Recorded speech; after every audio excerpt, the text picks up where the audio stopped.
متحدہ ہندوستان نے کثیر سلاطین اور فرمان روا دیکھے جو تخت اقتدار کے وارث بنے اور گزرتے وقت کے ساتھ تاریخ کا حصہ بنتے گئے۔ کچھ اقتدار کی ہوس کا نشانہ ہوئے اور کچھ عدل و انصاف اور سیاسی و دینی بصیرت کی وجہ سے انمول نقوش چھوڑ گئے۔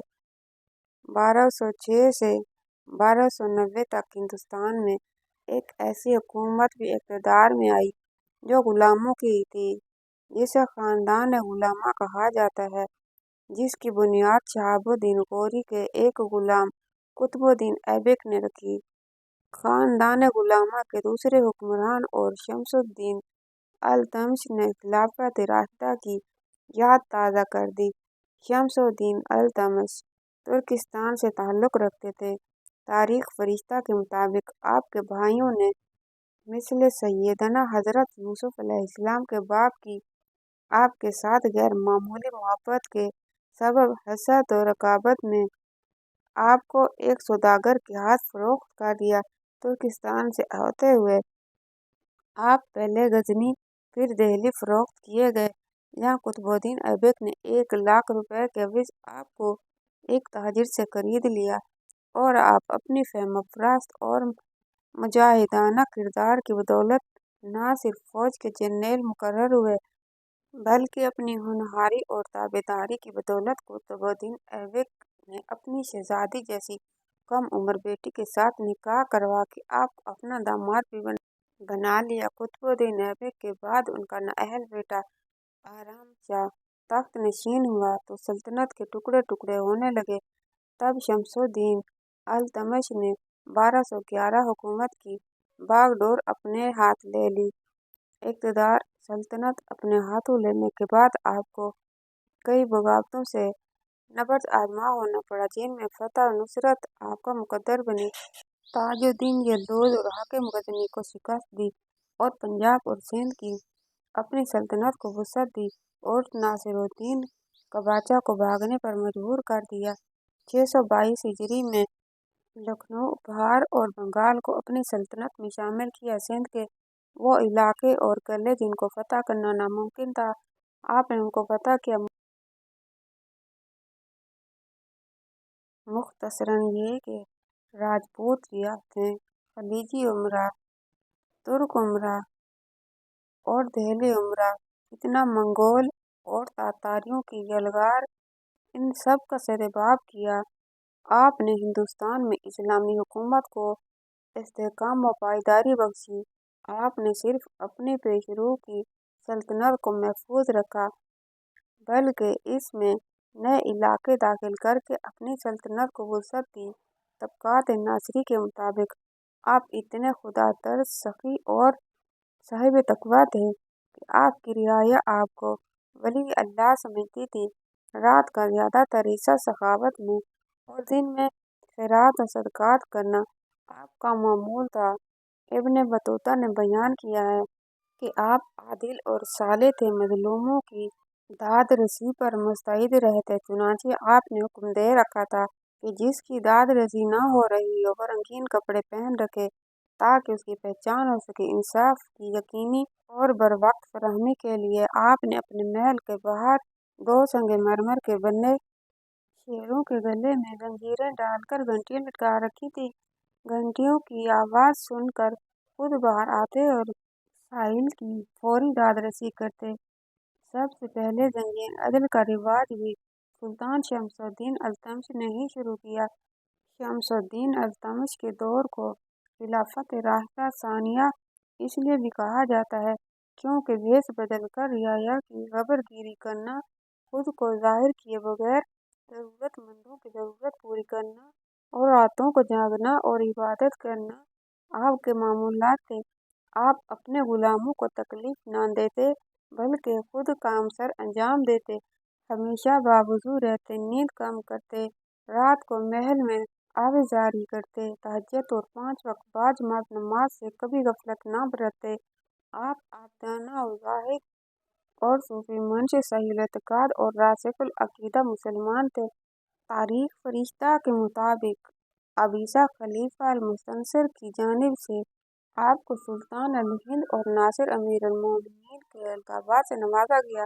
عہد سلاطین کتاب کے مطابق خلافت راشدہ کے بعد غالباً مشکل سے ہی کوئی ایسا حکمران تاریخ اوراق میں محفوظ ہے۔ کئی اوقات کا مالک ہو، آپ نے کئی مساجد بنوائی، مدرسے تعمیر کیے اور علماء و فضلاء کی قدر کی اور بڑی بڑی تنخواہیں دیں۔ سلطان الہند غریب نواز حضرت خواجہ معین الدین چشتی اجمیری رحمۃ اللہ علیہ کی کشف الاسرار، گنج اسرار اور انیس الارواح جیسی تصوف و طریقت پر مشہور کتابیں آپ کے عہد میں ہی تالیف کی گئیں۔ اتنی بڑی فتوحات اور جدوجہد کے دوران ایک دفعہ سلطان شمس الدین التمش کے ساتھ ایک ایسا واقعہ پیش ہوا جس نے ایک دن سلطان التمش کو بری طرح ہلا کے رکھ دیا۔ وہ دن سلطان شمس الدین التمش اپنی زندگی میں کبھی نہیں بھولا تھا۔ وہ دن سلطان شمس الدین التمش کی ساری زندگی کے سب سے مشکل ترین دن تھے۔ سلطان شمس الدین التمش نے اپنی زندگی میں بہت سی فتوحات حاصل کیں اور سلطان قطب الدین ایبک کی بنائی گئی سلطنت سے کئی گنا وسعت کی۔ سلطان شمس الدین التمش نے کبھی زندگی میں کسی محاذ کسی جنگ سے ناکام ہو کر نہیں لوٹا تھا۔ سلطان شمس الدین التمش اپنے جاسوسوں کے ذریعے دشمن کے دلوں میں چھپے رازوں کو بھی جان لیتا، حتیٰ کہ سلطان شمس الدین التمش عام سادہ سا لباس اوڑھ کر گدڑی پہن لیتے اور بازاروں گلیوں محلوں میں اس طرح گھومتے کہ لوگ آپ کو ایک فقیر سمجھتے اور اس طرح آپ گھومتے گھومتے دشمنوں کے قلعوں اور محلوں میں داخل ہو جاتے اور ان کے رازوں کو ان کافروں کے دلوں سے نکال لیتے۔ لیکن کبھی زندگی میں سلطان شمس الدین التمش کو کسی نے نہیں پکڑا اور آپ کی اتنی مضبوط جاسوسی کی وجہ سے سلطان شمس الدین التمش نے اپنی زندگی میں کبھی ناکامی کا منہ نہیں دیکھا۔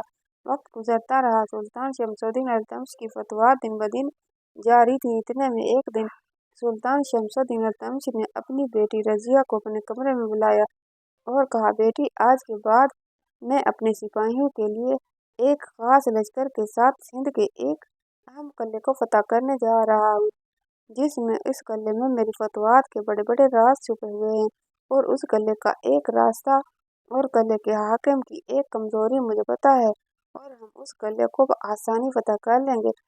سلطان شمس الدین التمش نے چند اہم امور اپنی بیٹی رضیہ کو دیے اور اپنی منزل کی طرف روانہ ہو گئے۔ رضیہ اس وقت 18 سال کی تھی، لیکن حسن اور بہادری میں رضیہ کا کوئی مقابلہ نہیں کر سکتا تھا۔ جب سلطان شمس الدین التمش اس قلعے کو فتح کرنے کے لیے اس کا محاصرہ کیا تو اتنے میں سلطان شمس الدین التمش نے دیکھا کہ اس قلعے کے حاکم نے سلطان کی ساری فوج کو ارد گرد سے گھات لگا کر محاصرہ کر لیا۔ سلطان بڑا حیران تھا کہ قلعہ کو فتح کرنے کی خبر میرے سپاہیوں کو بھی اس وقت ہوئی جب ہم سندھ کے علاقے میں داخل ہوئے، حتیٰ کہ میری بیٹی کو بھی نہیں پتہ تھا کہ میں قلعے کو فتح کرنے والا ہوں۔ پھر قلعے کے حاکم کو کیسے پتہ چلا؟ اس نے ہمارے ارد گرد گھات لگا دی۔ وہاں جنگ شروع ہو گئی اور سلطان شمس الدین التمش بری طرح شکست کا شکار ہو گیا، حتیٰ کہ اتنی شکست ہوئی کہ آپ کے سارے سپاہی مارے گئے، آپ کا گھوڑا بھی زخمی ہو گیا اور کسی اتفاق سے سلطان شمس الدین التمش کی بیٹی رضیہ اس جگہ پہنچ گئی اور اس نے سلطان کو بچا لیا۔ اگر اس دن سلطان کی بیٹی رضیہ نہ ہوتی تو شاید سلطان شمس الدین زندگی کا آخری دن تھا۔ سلطان شمس الدین التمش اپنے محل لوٹا اور اپنی بیٹی سے پوچھا کہ یہ بات کس طرح پردہ سے باہر ہوئی، آخر یہ راز کیسے فاش ہوا کہ میں اس قلعے کو فتح کرنے جا رہا ہوں، حالانکہ میں نے دوسری طرف اس قلعے کے حاکم کی طرف دوستی کا ہاتھ بڑھایا تھا تاکہ اس کو ہمارے منصوبے کے بارے میں ذرا بھی شک نہ ہو۔ یہ سن کر رضیہ بھی بڑی حیران ہوئی، لیکن پھر بھی اس کا راز پتہ نہ چل سکا۔ سلطان شمس الدین التمش کا راز دشمن تک کیسے پہنچ گیا؟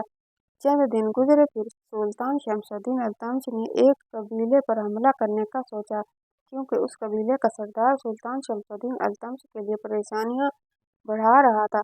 لیکن پھر پریشانی کی بات یہ ہوئی کہ چھوٹے سے قبیلے کو سلطان شمس الدین التمش فتح کے بغیر واپس لوٹ آیا، حتیٰ کہ سلطان کو اس جنگ میں بھی بہت بری ناکامی ہوئی۔ وقت گزرتا رہا اور تقریباً 3 ہفتوں کے اندر اندر سلطان شمس الدین التمش کو مسلسل ناکامیوں کا سامنا ہونے لگا۔ سلطان بڑا حیران تھا کہ آخر جس جگہ بھی